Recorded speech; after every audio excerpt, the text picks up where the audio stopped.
Y según la 12ª encuesta sobre el sistema de salud chileno realizada por la Universidad Andrés Bello, una de cada 7 familias asegura que algún integrante ha debido abandonar un tratamiento con medicamentos, la mayoría por el alto costo de los fármacos. Vamos a conocer más sobre esta realidad. Estamos ya con Héctor Sánchez, director del Instituto de Salud Pública de la Universidad Andrés Bello. Héctor, muy buenos días, gracias por acompañarnos. Muy buenos días, Nicolás, ¿cómo estás? Bien, es preocupante esta conclusión, una de tantas conclusiones que ustedes sacan de este 12º estudio y quiero preguntarte sobre lo que comentaba yo al inicio. ¿Cuáles son los tratamientos más recurrentes que han tenido que abandonar estas familias producto del alto costo de los remedios? Mira, los tratamientos que normalmente han estado abandonando y en un promedio de aproximadamente 3 veces en un año son de salud mental, de enfermedades crónicas tales como diabetes, como hipertensión e incluso hay menciones a abandono de tratamientos de cáncer. Por lo tanto, desde esa perspectiva, estamos frente a un problema importante porque las causas que las personas dan son básicamente dos. La primera, el alto costo de los medicamentos, que en una parte importante todos sabemos que se pagan desde el bolsillo. Y la segunda tiene que ver con situaciones laborales que han significado una disminución de los ingresos. Por lo tanto, también es una situación económica. De tal manera de que estamos frente a un problema importante desde el punto de vista del cuidado de la salud de la población. Yo creo que cuando tenemos un 30 y algo por ciento de la población un 17% de la población que tiene que abandonar un tratamiento, ¿ya? Y que de esas personas muchos lo abandonan varias veces, significa que al final los tratamientos que están siguiendo no van a causar su efecto. Y tenemos más personas enfermas en el fondo. Las dos razones, Héctor, que tú mencionas de abandono del tratamiento, ya sea por altos precios o porque la gente ha tenido una merma en su ingreso, nos da cuenta de lo mismo, que aquí al final la gente tiene acceso a los medicamentos dependiendo de la capacidad de su bolsillo y no hay una protección que garantice que tú vas a poder hacerte un tratamiento en caso de estar enfermo. Ha habido algunos avances, hemos visto que se ha avanzado en la bioequivalencia, no sé qué efectos efectivos ha tenido, hemos visto que hay una ley Senabast, hemos visto también el avance de las farmacias populares, pero ¿por qué entonces en Chile siguen siendo tan caros los medicamentos? ¿Y por qué son las personas finalmente las que se tienen que preocupar de comprarlos y no más bien, no sé, los planes de salud, que haya una cobertura mínima? ¿Por qué? Mira, hay dos situaciones que creo que hay que tenerlas presentes. Hoy día las personas están gastando en promedio 61.000 pesos mensuales como grupo familiar en medicamentos. Si esto lo llevamos al ingreso anual y lo comparamos con los ingresos totales de una familia promedio, ya estamos viendo que es aproximadamente 1,5 ingresos mensuales totales. Eso es lo que gastan en medicamentos. Por lo tanto, el gasto en medicamentos es mucho, ¿ya? Y todos sabemos que Chile es uno de los países que tiene mayor gasto de bolsillo, y dentro del gasto de bolsillo, ya cerca de un 38-40% es gasto en medicamentos. ¿Por qué los medicamentos hoy día tienen tan alto costo?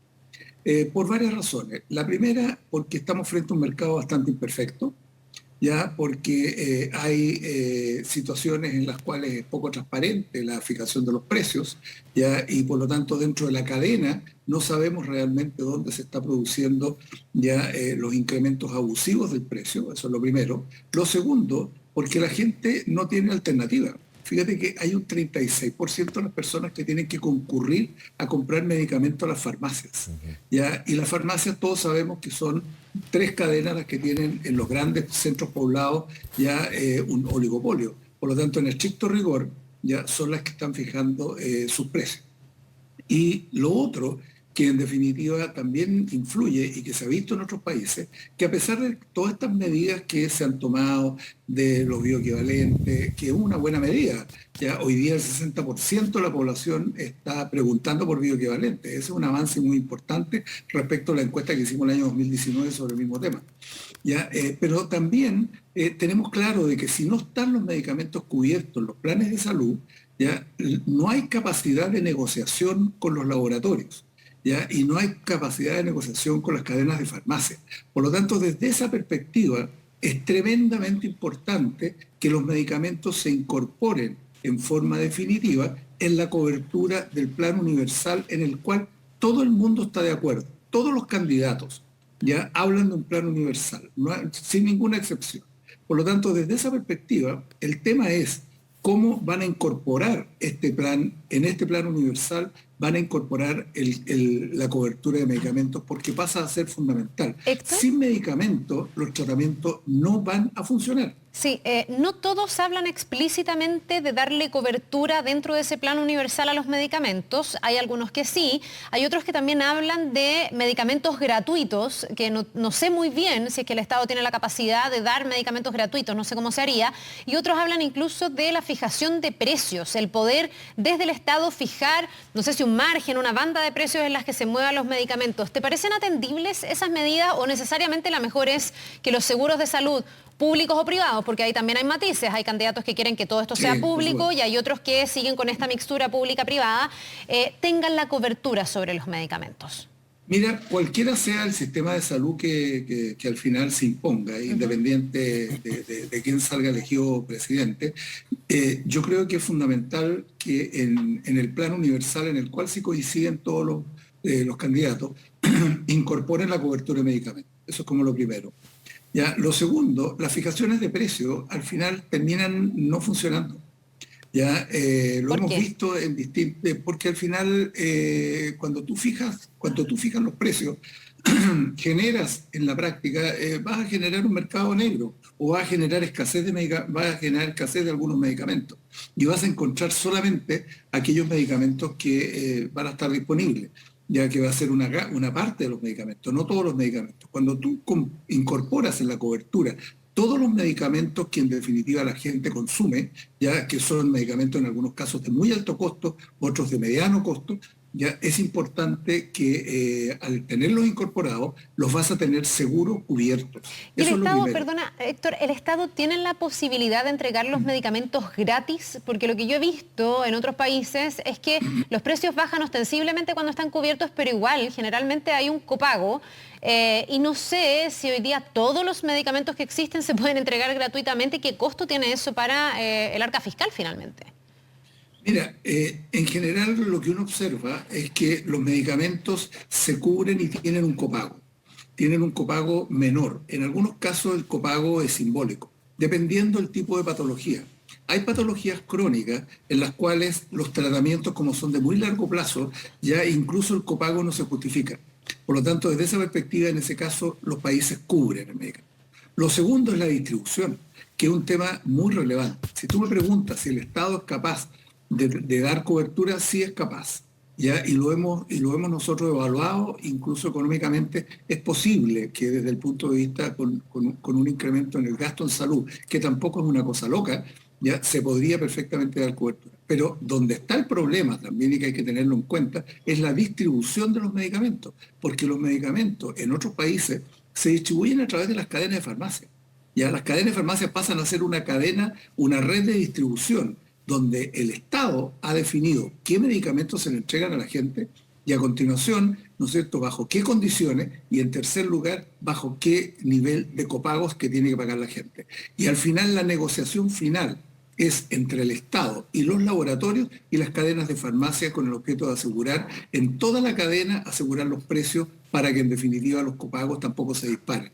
Ese es el modelo que yo he visto funcionar con bastante eficiencia en países donde el seguro de salud es un seguro público, ¿ya? Y donde en definitiva la gente tiene muy buen acceso a medicamentos. Héctor, en ese contexto y con el análisis que nos entregas, te hago la pregunta, ¿el proyecto de ley Fármacos 2 abordaría soluciones para lo que estamos comentando? Un proyecto que sigue de hecho en discusión en el Congreso. Yo creo que parcialmente, porque en definitiva lo que te está entregando es que vamos a tener que tener obligación de que los medicamentos bioequivalentes, que hoy día ya hay una gama mayor de medicamentos bioequivalentes, existan en la farmacia, estén disponibles y estén obligadas las farmacias a proveer estos medicamentos. Y en segundo lugar, a una mayor transparencia en la cadena de precios, ya de tal manera de que en definitiva se sepa dónde se están produciendo los mayores precios, ya sea a nivel del laboratorio, ya o sea a nivel de la farmacia. Ahora, pero contempla también, perdona Héctor, contempla también el proyecto estos fármacos, de tratamientos de alto costo que tú mencionabas dentro del estudio que hizo la Universidad Andrés Bello, desde salud mental, ahí consideraríamos los antidepresivos, me imagino, y eso es bien complicado y bien complejo para el minuto que estamos viviendo también. Sí, por supuesto. Yo te digo, tiene que contemplar que en definitiva la población cuente con medicamentos para lo que son las enfermedades prevalentes hoy día. Si hoy día sabemos que salud mental, hoy día estamos hablando del orden del 18 o 20%, declara que tiene algún problema de salud mental, ¿ya? Y principalmente depresiones, sobre todo por la situación que estamos viviendo. Pero también están todos los medicamentos que están relacionados con la hipertensión, ¿ya? Y con enfermedades cardíacas. Y también están todos los que están relacionados con la diabetes. Claro. ¿Ya? Y por cierto... O sea, ni siquiera, perdona Héctor, para hacer un poco la comparación, no estamos considerando tratamientos de las denominadas enfermedades raras, que también tienen que ser abordadas, por supuesto, pero sería, o sea, estamos hablando de hipertensión, de depresión, de enfermedades, de dolencias que son bien comunes en la sociedad actual. O sea, es un tema de política pública, de salud pública. Mira, obviamente también hay que incorporar a la otra, a eso me refiero. Pero para mira, ahí nosotros tenemos una postura que es la siguiente. O sea, nosotros no creemos que el camino sea porque tengan que existir, por ejemplo, una ley para medicamentos raros, una ley Ricardo Soto o una ley de cualquier tipo, digamos, porque al final nos vamos a llenar de leyes, claro, ¿ya? Y va a ser muy difícil y complejo administrar el sistema. Nosotros somos partidarios de que en general todos los medicamentos que en definitiva hayan mostrado costo-efectividad ya desde el punto de vista técnico y que se justifique que se utilicen en los tratamientos y que a continuación cubran las enfermedades que la población tiene, ya se cubren. Y se cubren en forma amplia. ¿Ya? Los copagos, no hay que olvidar de que si bien es cierto son reguladores del consumo, cuando se trata de un medicamento donde es un tercero el que está tomando la decisión de que tú tienes que consumir un determinado medicamento, no tiene mucho sentido, ¿ya? De que se fijen copagos, porque al final lo que hacen solamente es producir una barrera al consumo y producen una barrera al consumo obligado, porque en el fondo es una prescripción médica de los grupos de menores ingresos. Por lo tanto, desde esa perspectiva, nosotros creemos que la cobertura... Ay, se nos quedó ahí pegado Héctor Sánchez, estamos conversando con él para seguir hablando de este tema tan importante, director del Instituto de Salud Pública de la Universidad Andrés Bello, con lo que significa... A ver, Héctor, ahí te estamos escuchando nuevamente, estamos retomando el contacto porque te hemos perdido. Ahora sí parece que te escuchamos perfecto, así que puedes retomar la idea, digamos, te perdimos. Lo que estaba diciendo era que nosotros somos partidarios de que todos los medicamentos, no a través de leyes particulares, estén incorporados, ¿no es cierto?, en una cobertura universal, ¿ya? Y la cobertura universal tiene una figura en lo que se ha dado a llamar el Plan Universal de Salud, que en definitiva va a tener que definirse sobre la base de criterios técnicos, sobre criterios de costo-efectividad y sobre criterios de prevalencia de la enfermedad en el país, de tal manera que se cubran todas aquellas enfermedades de las cuales la gente se está enfermando, ¿ya? Y que se recomienda técnicamente que sean esos medicamentos, ¿ya?, los que se tienen que utilizar, principalmente medicamentos de carácter genérico, ¿ya? Excepto cuando no existe el genérico, digamos, en algunos casos de medicamentos innovadores, ¿ya? Y que están dentro de un periodo de protección, de tal manera de que en definitiva la gente tenga un verdadero acceso, ¿ya? Y ese acceso no justifica que existan, como se llamaba, los copagos, porque los copagos normalmente se utilizan para regular el consumo, pero aquí la decisión de un medicamento que ha sido indicado por una receta o por una prescripción médica entregada por un profesional no debiera tener copago, porque es un tercero el que está tomando la decisión. Por lo tanto, no se requieren bonos reguladores.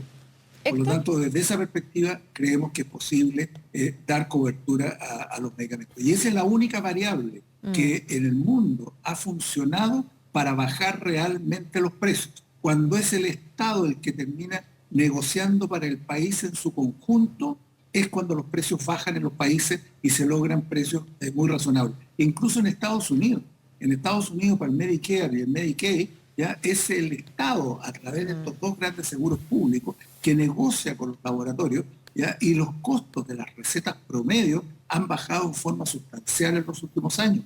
Por lo tanto, desde esa perspectiva, se ha probado que este es un mecanismo que funciona, ¿ya? En países de distinta naturaleza. Lo mismo sucede en España, lo mismo sucede en Inglaterra, ¿ya? Lo mismo sucede en otros países que han incorporado la cobertura de medicamentos en sus planes de salud. Sí, y esa es muchas veces la explicación de cuando se dice que en Chile tenemos un medicamento que vale tanto y lo comparamos con el mundo. Muchas veces no estamos hablando del valor propiamente tal, sino del copago de las personas que tienen esta cobertura de los medicamentos y por lo tanto es bastante más accesible. Bien, pues vamos a ver cómo se aborda esto. Es algo a lo que hace rato hay que ponerle el cascabel. Vamos a ver quién finalmente o cuáles de los programas o si se resuelve en un próximo gobierno esta materia, que obviamente tiene agobiado el bolsillo de los chilenos. Héctor Sánchez, director del Instituto de Salud Pública de la Universidad Andrés Bello, muchísimas gracias por habernos acompañado esta mañana. Un placer, gusto de saludar. Que te vaya muy bien, nos vemos. Buenos días.